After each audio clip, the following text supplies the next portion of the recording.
दहेज प्रथा जो एक घर को आबाद और दूसरे घर को बर्बाद कर देता है, वही दहेज प्रथा जो हर दिन सैकड़ों लड़कियों की जान निकल रहा है। जी हाँ दोस्तों, वही दहेज जो एक पिता को कर्ज के ट्रैप में फंसा देता है, जिसको चुकाते चुकाते उसकी लाइफ गुजर जाती है, पर शायद ही वह उससे उबर पाता है। Hello friends, I Mannu, your relationship coach. Friends, आज का मेरा यह वीडियो उन लोगों के मुंह पे तमाचा होगा जो दहेज के लिए मरे जा रहे हैं। कभी ये एक आशीर्वाद हुआ करता था, आज ये अभिशाप बन चुका है। जी हाँ दोस्तों, एक ऐसी रस्म जो कभी लड़की के ब्राइट फ्यूचर के लिए शुरू हुई थी, लेकिन आज न जाने कितनी लड़कियों के जीवन को निगल रही है। बहुत पहले जब बेटियां विदा होती थी तो माँ बाप उन्हें सिर्फ ससुराल नहीं भेजते थे, वो साथ में भेजते थे प्यार, संस्कार और थोड़ी सी आर्थिक सुरक्षा, जिसे हम स्त्री धन कहा करते थे। दोस्तों, यह दहेज नहीं था, यह एक माँ का दिया हुआ सहारा था कि मेरी बेटी किसी पर निर्भर ना रहे। फिर जैसे जैसे समय बदला, दहेज का मतलब भी बदलता चला गया। जैसे जैसे समाज में लालच बढ़ा, वैसे वैसे स्त्री धन, जो हम आज दहेज जिसे कहते हैं, एक सौदेबाजी का सामान बनता गया। अब दहेज प्यार का प्रतीक नहीं, लड़की की कीमत बन गया है, क्योंकि लड़की से जितना दहेज मिलेगा, ससुराल में उसकी इज्जत उतना ही ज्यादा होगी।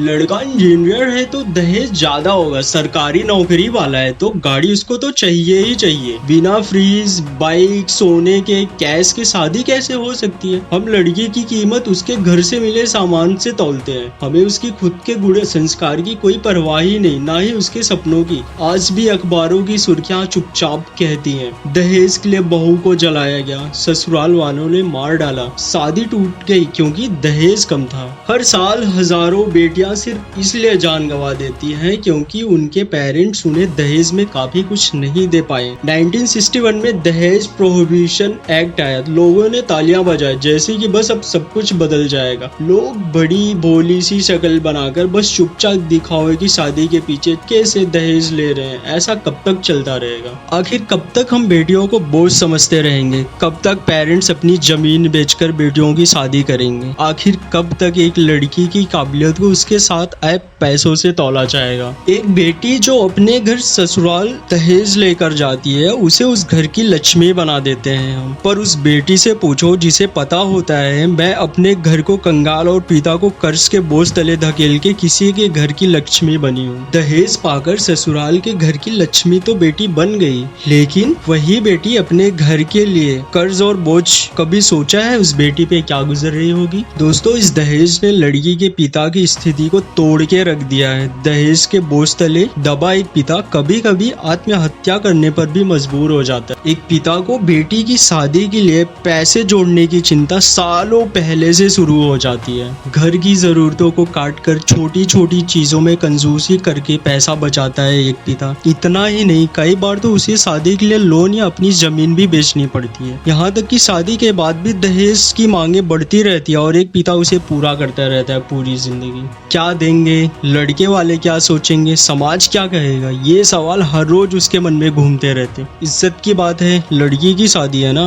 ऐसे ही होता है। लड़के वालों की मांग है, पूरी तो करनी ही होगी। अगर पिता के पास पैसे नहीं है, वो किसी तरह मना भी करना चाहे तो समाज ताने देता है, कंजूस था, बेटी की शादी अच्छे घर में नहीं करा पाया। एक पिता को समाज और रिश्तेदारी के द्वारा किए गए इस तरह की टिप्पणियां उसको अंदर तक तोड़ के रख देती हैं। पेरेंट्स को जब अपनी बेटी को एक वस्तु की तरह तौलना पड़ता है तो पिता का दिल और भी ज्यादा दुखता है। उसे लगता है कि बेटी के गुणों की नहीं, उसकी कीमत की बात हो रही है। कई बार तो नजदीकी रिश्तेदार ही शादी में दहेज बढ़ाने के लिए दबाव डालते हैं। लड़की के ससुराल से बार बार मांग आने पर पिता रिश्तों के खातिर चुप रह जाता है। पिता अपनी बेटी की खुशी के लिए बार बार दहेज देकर खुद को मिटाते जाते हैं। वहीं जब बेटी को शादी के बाद भी ताने सुनने पड़ते हैं, कम दहेज मिला, कुछ नहीं लाई घर से, तो पिता खुद को दोषी मानता है। वो सोचता है काश मैं और दे पाता मेरी बेटी को, तो ये दिन ना देखना पड़ता। पर सच्चाई तो यह है कि वह पहले ही सब कुछ दे चुका होता है, खुद को भी। दोस्तों, दहेज सिर्फ पैसा नहीं लेता, ये एक पिता की आत्मा तक को चूस लेता है। एक पिता को इतना सब सहने के बाद भी अभी उनके मन में डर है कि उसके ससुराल से उसको किसी तरह की समस्या का सामना ना करना पड़े, उसके साथ कुछ गलत ना हो जाए। जी हाँ दोस्तों, एक पिता के अंदर इस तरह का डर आना स्वाभाविक है। हर रोज कितनी बेटियों को दहेज के कारण उनको मार दिया जाता है। नेशनल क्राइम रिकॉर्ड ब्यूरो के अनुसार अनुमानित तौर पर हर दिन लगभग 20 से 25 लड़कियां दहेज से संबंधित अत्याचारों के चलते अपनी जान गंवा बैठती हैं। दोस्त एक लड़की के सब जो दहेज के चलते लगातार टॉर्चर सह रही है,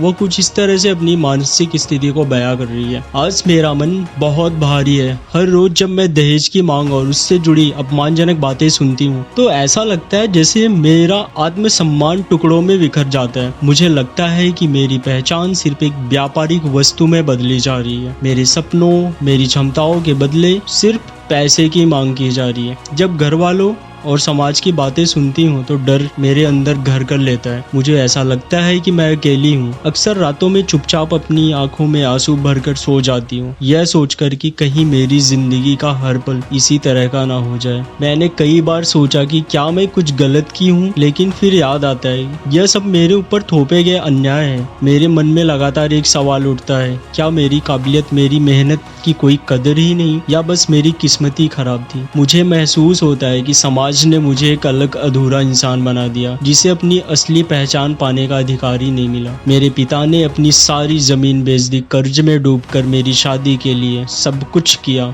फिर भी मुझे अपमान और हिंसा झेलनी पड़ रही है। पापा, मैं धीरे धीरे टूट रही हूँ। मैं आप पर और बोझ नहीं बनना चाहती, इसलिए मैं यहाँ की बातें आपको नहीं बता सकती। मैं सब कुछ चुपचाप सह लूंगी, क्योंकि आपने मेरे लिए एक अच्छा वर चुना। अपनी सारी जमीनें बेचकर कर्ज में डूबकर मेरे बड़े घर की शादी की, पर शायद मेरी ही किस्मत खराब थी। दोस्त, अगर एक बाप और उसकी बेटी से दहेज लेकर इतना तड़पाने के बाद उस दहेज लेकर तुम खुश कैसे रह सकते हो जब तुम्हारी खुशी की नींव किसी और के आंसुओं से बनी हो? तुमने जो गाड़ी, जो गहने पहने, जो सामान तुम्हारे घर पहुंचा, क्या तुम्हें पता है उसके पीछे एक बाप के कितनों की हंसी और खुशी को गिरवी रखना पड़ा होगा? एक पिता ने अपने खेत बेचे, बैंक की लाइन में खड़ा रहा, अपने बच्चों के लिए जोड़े एक एक पैसे तुम तक पहुंचा दिए ताकि मेरी बेटी को तुम स्वीकार कर सको। फिर भी कहते हो हमने कुछ नहीं मांगा, लड़की वालों ने खुद ही दिया। सच में? क्या तुम भूल गए कि वो तुम्हारी वो खामोशी जिसमें तुमने उम्मीद जताई थी?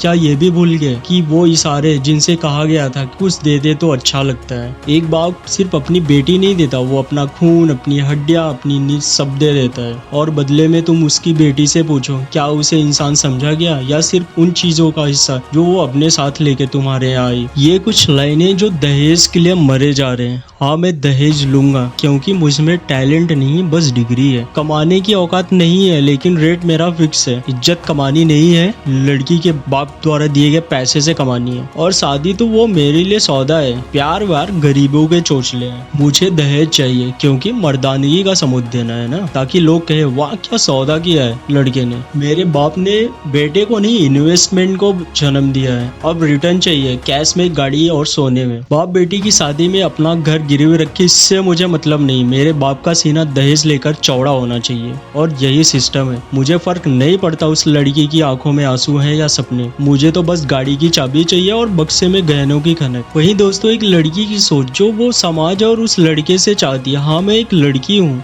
लेकिन मैं कोई चीज नहीं जो दहेज के साथ दी जाए। मैं एक इंसान हूँ जिसकी भावनाएं हैं, सपने हैं, अपने पहचान है। अगर किसी को मुझसे रिश्ता निभाना है तो मेरी काबिलियत को देखें, मेरा स्वभाव जाने, ना कि मेरी शादी में क्या मिलेगा इसकी एक लिस्ट बनाएं। अगर आप दहेज की उम्मीद रखते हैं तो आप साफ कहूँ, आपको पत्नी नहीं सौदा चाहिए, और मैं किसी सौदे का हिस्सा नहीं बन सकती। मेरे पेरेंट्स ने मुझे प्यार से पाला है, मेरी पढ़ाई पर खर्च किया है और मेरी उड़ान पर भरोसा किया है। क्या वो इसलिए था कि कोई आकर मेरी कीमत लगाए? जिस घर की नींव लालच पर हो वहाँ इज्जत नहीं सिर्फ बोझ मिलता है, और मैं अपना जीवन किसी ऐसे रिश्ते में नहीं बिता सकती जहाँ मेरे आत्मसम्मान की कीमत पैसों से तौली जाए। जब शादी होती है, लड़के वाले कहते हैं हमने बेटे को पढ़ाया लिखाया, नौकरी दिलाई, कुछ तो बनता है दहेज में, और समाज सिर हिला के कहते हैं हाँ सही तो है, कुछ तो देना चाहिए लड़की वालों को। लेकिन वही शादी जब टूटती है और लड़की एलिमनी मांगती है, तब वही समाज कहता है लालची है लड़की, पैसा खींच रही है, मतलब की औरत है। तो सवाल मेरा ये है उनसे कि हम दहेज मांगे तो वो परंपरा है और एलिमनी मांगे तो धोखा क्यों? जब शुरुआत में पैसों से रिश्तों को सौदा किया गया तो